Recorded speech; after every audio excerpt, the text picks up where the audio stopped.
Over a year ago, I decided to release a video about Lilo and Stitch, and while it was quite cathartic to me, I felt like I didn't get all my hate out.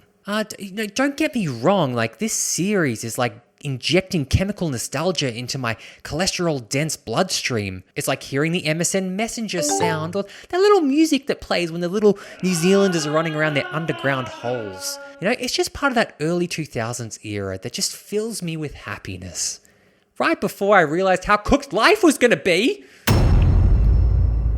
So while I do find this series is quite soothing to watch, there are some aspects of it that make me want to peel the top layer of my eyeball off. So this is my chance to collect all that inner negative energy that's concealed in my deeply disturbing and quite frankly low IQ mind and download it all onto your pure, clean headspaces. And I'm not going to bring up Moses, okay? If you want to see me bitch about bitch tits, you can go see my other Lilo and Stitch video, the one that got demonetized because I said cunt too many times. Anyways, enough talk. I want to get on to hating. I haven't had enough negativity on the internet. I want to feel my blood thicken in my 8-bit mind. I want to stress out my already overweakened heart over a series that was aimed at children. So let's get on to hating. Number 4, The One True Place. Also known as total bullshit. If you haven't watched the series or you haven't seen it in a long time, it turns out that Stitch is not the only experiment. His name 626 comes from his chronological release number. There's like 625 experiments before him. Kind of like how there's like a Windows 7, a Windows 8, and a Windows 10, or how like there's a new Mark Zuckerberg released every single year. Hey everyone, the new Zuckerberg just dropped. It's almost like he's human now. Each experiment has a unique power. For instance, there's an experiment that can turn into your worst nightmare if you approach it. So if this experiment was in front of JonTron, it would turn into an immigrant who isn't white. Now in the TV show, it's Lilo's job to find and rehabilitate all these evil experiments, turn them good, find their one true place, because it's totally reasonable for a 6-year-old to have the sole responsibility of rehabilitating evil creatures with supernatural powers. Each episode, Lilo manages to find the one true place for most of these experiments. The only time she doesn't is when the writers couldn't think of a one true place for them. And like how every experiment has their unique powers, each experiment has their own unique place in the world that's relating to their powers. For instance, there's one that makes ice, so he turns into an ice shaving maker. And there's one that sucks human fluid, so he becomes Bill Clinton's PA. I did not have sex with that genetic experiment. That right there is a vintage meme. Very expensive.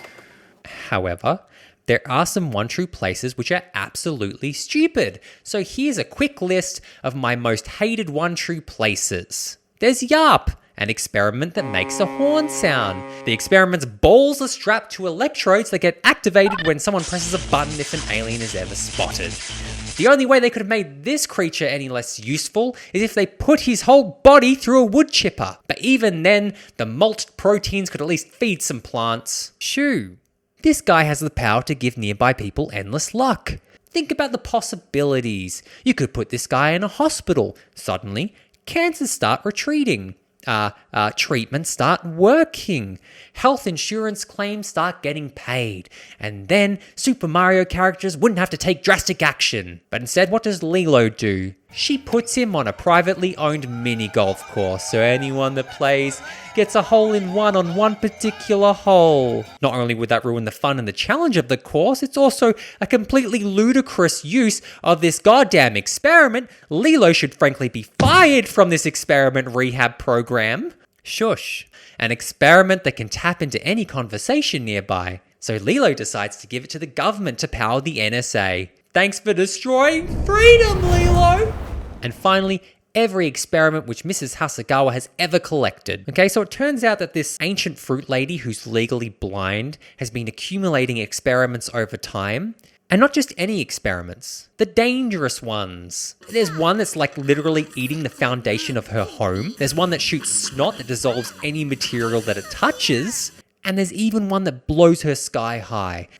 That's not a euphemism, by the way. Okay? This one literally blows her like 50 meters into the sky. And instead of removing these hazardous, dangerous experiments from this lady's home, a lady who frankly needs a carer, Lilo decides to leave them there because this old lady is convinced that they're her pets. She's gonna die in like a week. Now that is a quick summary of all the one true places that irritated me, but if there was a one true place that irritated you, let me know in the comments below. I'd really like to hear it. Am I doing the YouTubes correctly yet? Because that was quite frankly repulsive. I'm disgusted with myself. Number 3, Gantu's retirement. Okay, a quick summary so you know what the fallopian tube I'm talking about. Gantu, the shark that your shark girlfriend told you not to worry about, was disgraced from the Galactic Federation after his reckless actions almost killed a 6-year-old child. After the first film, Gantu continues to be the antagonist of the series when he tries to create an army for Space Hitler by capturing Jumba's experiments. His methods continue to be inspired by the policeman in the beginning of Superman 3, and he almost kills that 6-year-old and many of the locals of Hawaii many times over. He even aids in overthrowing the Galactic Federation from which he was a previous employee of. So what happens to Gantu at the end of the series? Well, he gets made captain again of the Galactic Federation. The Galactic Federation that he just overthrew with Space Hitler. All because he had a small change of heart at the end of the story. Oh, isn't that sweet? After years of terrorism and supporting actual Space Hitler. Imagine if someone got into position of power, used that power for corruption, was found guilty of many crimes, showed a ruthless obsession with gaining power at all costs, even attempted to overthrow the government. Do you think people would put him back into that same position of power again? It's completely unrealistic and But ignoring all of that, it's just bad writing, Let me tell you why. There was an episode where Gantu has his memory wiped and he takes on this persona called Uncle Chester. Now, Uncle Chester, ditched all the power stuff. He had no ambition for it. He's just like, no, I'm over that. You know what I want to do? I want to sit on a beach. I want to eat ice shavings and go surfing. And who wouldn't want to do that? And not that the character deserved a happy ending, because quite frankly, he was a dick. But if you really wanted to do that, then just make him become Uncle Chester again. He just ditches the whole campaign. He just chills out for the rest of his life. He doesn't need to be the captain again. And it would show a nice character growth. It would show that he understood that the environment he was in was toxic to himself. I don't want to be Gantu. I want to be Uncle Chester. But I guess the writers just forgot about that, just like how they forgot about how you could dehydrate experiments. At the end of Lilo and Stitch, they imprison all the Leroys in their meaty form when they could have just turned them back into a little ball. Number 2. Cobra Bubbles is a Moses. Do not be charmed by this man's completely bangable voice. We're getting off the subject. Alright, the man is an absolute ballsack. We first learn that he's a social worker, right? And he doesn't seem to be a bad one. He actually cares for the well-being of Lilo, and he's quite empathetic to Nani's situation. We also learn that he's got connections to the government, and he is aware of the aliens' existence and knows how dangerous they can be. But post the first film, he becomes completely dickified. Not only is he completely okay with putting the sole responsibility of negotiating with dangerous alien life forms on a 6-year-old girl, he's also completely okay not lending any assistance, even though he has government connections. He's immediately putting everyone in Hawaii in immediate danger, and also the world in jeopardy by not reacting to the situation with care. Get the goddamn military in there. There's experiments walking around that can create black holes. He provides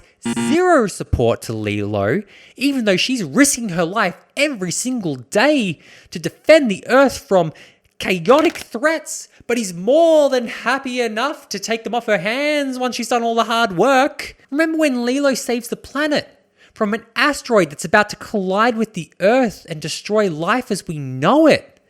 And what does he do when she gets back? He just gives her a cereal box prize worthy certificate that means absolutely nothing. She saved the planet from a goddamn world-ending asteroid collision. Fucking fund her college or something.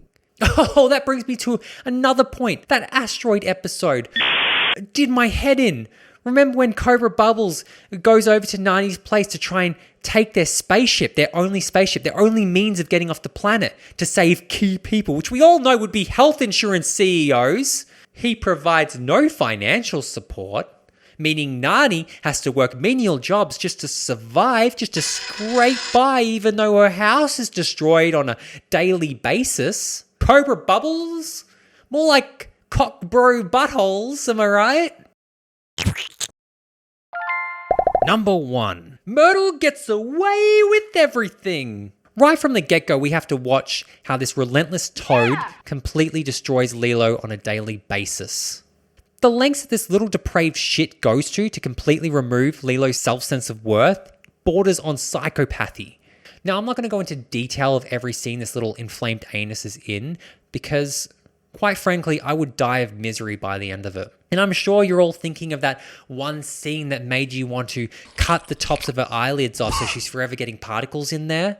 So I don't think there's any point in rehashing any of that content. And look, I'm going to preface this by saying I know she's supposed to be a child, but all I'm saying is Lilo had access to a spaceship and over 600 different experiments. She had so many ways of getting rid of that little tapeworm. Firing her body into the sun, have the drill experiment, drill a hole into the center of the earth and then throw her body down, send her into the black hole experiment. But instead of letting Lilo purge this overgrown genital wart with violence, the writers instead go with that age-old messaging of maybe you can win her over with kindness. You would leave experiments with mean girl? It's like Nani said, if you want to make a friend, you need to be a friend. Absolutely not. I reject this scene. Myrtle is relentless throughout this whole series, and the truth is someone that awful is not going to be won over with kindness.